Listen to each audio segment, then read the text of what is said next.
우리가 보는 예레미야서는 하나님의 말씀에 순종하지 않은 유다 백성들, 그들이 바벨론 포로가 되어야 한다는 그러한 말씀을 우리는 계속해서 보고 있습니다. 하나님의 말씀에 순종하지 아니하므로 그들이 더욱더 하나님의 말씀에 순종을 해야 하며 거룩한 민족이 되어야 하기에 하나님은 그들의 모든 것들을, 모든 죄악을, 모든 우상을 씻어버리고자 바벨론을 통하여 그들의 멍에를 메고 다시 한번 새롭게 하나님과 언약을 맺고 잘 살아가기를 바라시고 계셨습니다. 유다의 마지막 왕인 시드기야라고 하는 왕이 있는데 그는 바벨론에 의하여 꼭두각시처럼 세워진 왕이었습니다. 그도 일찍이 선지자를 통해서 바벨론 포로가 되어야 할 것을 명받았고 분명히 인식하고 있었습니다. 그런데도 오늘 예레미야는 그에게 또한 말씀을 하는 것이죠. 하나님의 말씀을 또한 전하게 되는데 우리가 34장 8절의 말씀 같이 읽어봅니다. 시작. 시드기야 왕이 예루살렘에 있는 모든 모든 백성과 백성과 한 가지로 하나님 앞에서 계약을 맺고 자유를 선포한 후에 여호와께로부터 말씀이 예레미야에게 임하니라. 아멘. 포로로 잡혀가는 것은 알겠는데 예레미야가 이 말씀을 하면서 시드기야가 자신의 죽음에 대해서 언급하는 것을 듣게 됩니다. 사실 그가 어떻게 죽느냐라고 하는 것을 들었을 때 기분이 어땠을까요? 여러분들이라면 만약에 너가 이쪽으로 끌려가서 결국 이렇게 죽게 될 거야, 저렇게 죽게 될 거야 라는 소리를 들으면 기분이 사실 찝찝하고 좋지 않을 것입니다. 나의 죽음이 다르게 죽을 수도 있고 건강하게 죽을 수도 있고 또 다른 모습으로 죽을 수도 있는데 하나님의 선지자를 통해서 너는 미래에 이렇게밖에 될 수 없고 이렇게 나아가다가 이렇게 죽음을 맞이할 거야 라고 하는 얘기를 들었던 시드기야 왕은 사실 기분이 별로 좋지 않았습니다. 그래서 그가 이러한 꾀를 내게 되는데요. 예레미야 34장 9절의 말씀 우리가 읽었죠. 한번 읽어봅니다. 시작. 그 계약은 사람마다 각기 히브리 남녀 노비를 놓아 자유롭게 하고 그의 동족 유다인을 종으로 삼지 못하게 한 것이라. 아멘. 하나님 앞에서 자신의 히브리 종들을 자유하게 하여라 라고 명령을 하게 됩니다. 사실 율법에 의하면 7년 차가 되는 날 자신이 데리고 있던 노비와 종들을 자유케 하는 율법이 있었죠. 그런데 전쟁을 하면서 세월이 흐르면서 이 7년 후에 자유케 한다라고 하는 율법이 제대로 나라 가운데에 지켜지지 않고 있었습니다.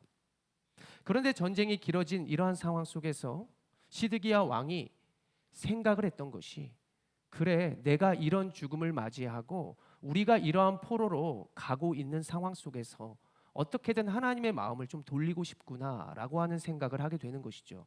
그래서 고관들을 모아서 어차피 전쟁이 나면 우리 다 포로가 되는 상황인데 포로가 된 상황에서 우리에게 무슨 노예가 필요하겠느냐, 우리가 노예와 같은 삶을 살아야 하는데 우리에게 무슨 노예가 필요하겠느냐라고 하면서 고관들을 설득하기 시작하죠. 율법을 지키면서 하나님의 마음을 사자. 그리고 우리는 어차피 노예가 될 것이니까 우리에게 노예가 있을 필요가 없이 우리가 그들을 자유롭게 해주자라고 하는 이러한 꾀를 깨고 그리고 생각을 하여 실천하기에 이르는 것입니다. 결국 고관들은 시드기야 뜻이 맞다고 판단하여서 종과 노예에게 자유를 허락하게 되는 것입니다.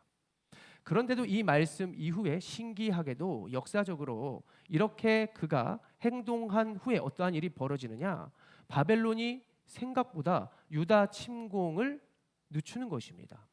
바로 쳐들어오지 않더라는 것이죠. 금방 포로가 될 줄 알았고 금방 노예로서의 삶을 시드기야와 백성들이 살 줄로만 알았는데 그들이 그렇게 율법을 지킨 후에 신기하게도 유다 침공이 늦춰지더라는 것입니다. 사실은 바벨론이 예루살렘을 포위하고 있었을 때 바벨론에게 누가 쳐들어오느냐, 신은 강국이라고 했던 애굽이 바벨론을 쳐들어오게 되는 것이죠. 그래서 바벨론이 유다를 한꺼번에 확 잡아갈 수도 있었는데 주변에 또한 강대국들을 의식하고 있는 상황 속에서 이렇게 예루살렘을 둘러싸고 있는 바벨론 가운데 애굽이 바벨론을 쳐들어오게 되었더라. 그러다 보니까는 유다가 온전한 멸망을 이루고 온전한 포로가 되는 데에서는 시간적인 텀이 생겼더라는 것입니다. 그들은 착각했죠. 하나님이 우리의 이 겉에 보이는 행위를 통하여 마음을 누그러뜨렸도다. 우리에게 정말 멸망이 없게 될 수도 있겠는데 하나님이 말씀하신 그 멸망, 그 바벨론의 멍에가 우리에게 어찌 보면 그냥 지나쳐갈 수도 있겠는데 라고 하는 생각, 착각 속에 그들이 빠지게 되어버립니다. 그렇게 행동한 후에 예루살렘은 이제 살만해졌죠. 우리가 포로가 안 될 수도 있겠는데. 오늘 그 부분에서 말씀 11절을 읽어보겠습니다. 11절 시작. 왜 그들의 뜻이 변하여 자유를 주었던 노비를 끌어다가 복종시켜 다시 노비로 삼았더라. 아멘. 후에 그들의 뜻이 변하였다. 이 뜻은 이전으로 돌아갔다라는 것입니다. 자신들이 죄로 돌아가게 되었다는 것입니다.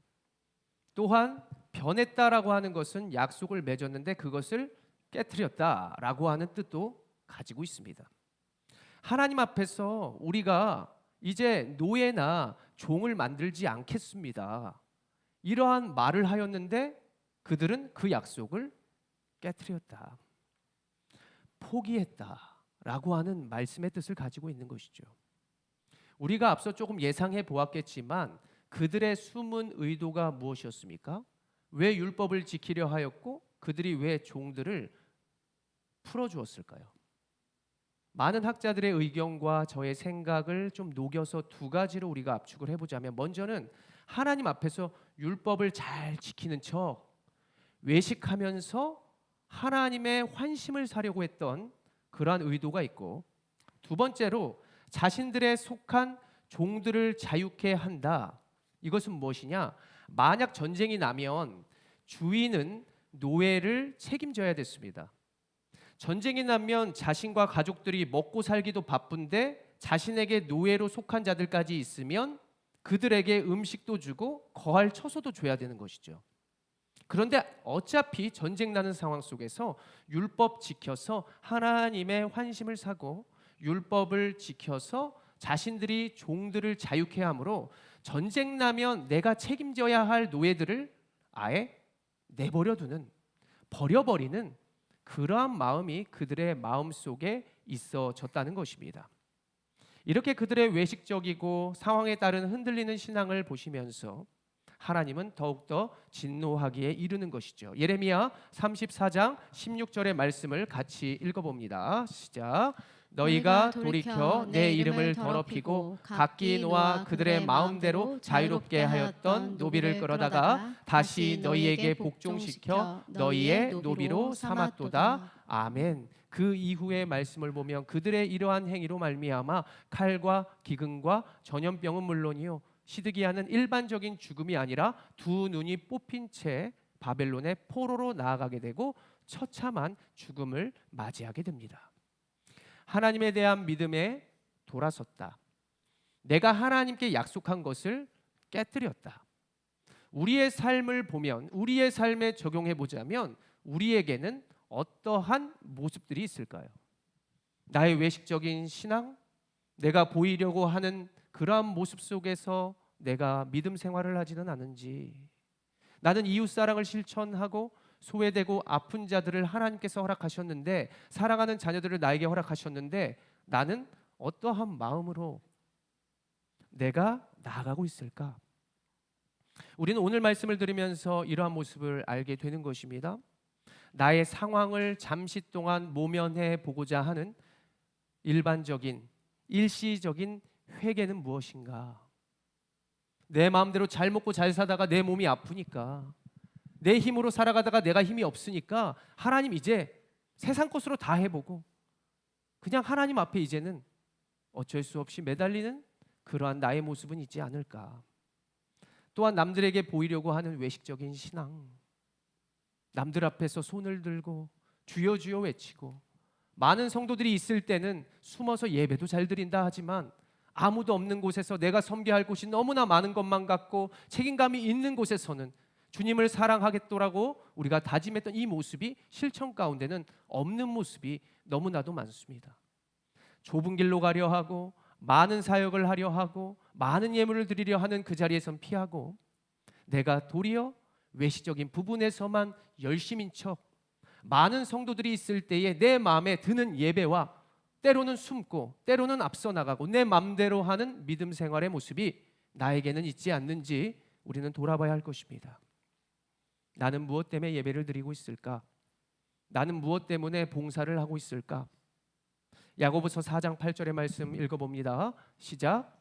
하나님을 가까이 하라. 그리하면 너희를 가까이 하시리라. 죄인들아 손을 깨끗이 하라. 두 마음을 품은 자들아 마음을 성결하게 하라. 아멘. 우리는 두 마음이 아닌 오직 하나님만을 위해서 가정과 이웃사랑을 위해서 오늘을 살아가고 예배하고 있는 줄로 믿으시기를 바랍니다. 오늘의 말씀을 우리가 마음속에 새기기를 간절히 원합니다. 예수님이 보여주신 신앙의 모범과 복음의 행위가 무엇입니까? 누가 뭐라 하든지 간에 하나님의 말씀을 붙들고 누가 나에게 뭐라 말해도 하나님을 바라보면서 끝까지 성실하게 있는 모습 그대로 나아갔던 그러한 삶, 그러한 외식적인 신앙이 아니요 또한 하나님만을 온전히 집중하는 이러한 모습의 신앙을 우리가 다시 한번 생각해 보면서 내가 하나님 앞에 솔직하게 어떠한 자녀이기를 원하며 내가 어떻게 살아갈런지를 여러분들 꼭 돌아보시면서 이 시간 다시 한번 주님 앞에 다짐해 보는 여러분들의 기도의 시간이 되기를 원합니다.